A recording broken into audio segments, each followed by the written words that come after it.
Do you think it runs? It must. Do you think we could ride in it? Tell you what, someday, Tasha, I'm going to drive this engine and I'll take you with me.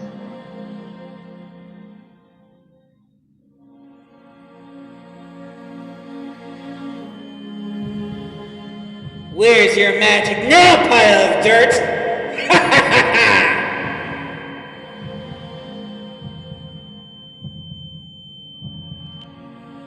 Tell me again why I have to go to Grandpa Burnett's.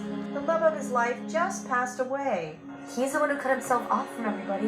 Haven't seen him since I was like 8. Aren't you even a little excited to see your grandpa? He's family, and hopefully your visit will cheer him up.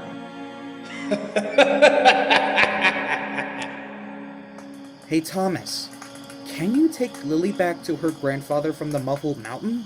But I can't go anywhere without my driver, and what if my wheels don't work?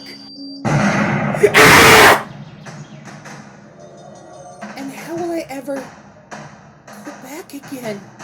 Because you are a really useful engine, Thomas, and always find a way.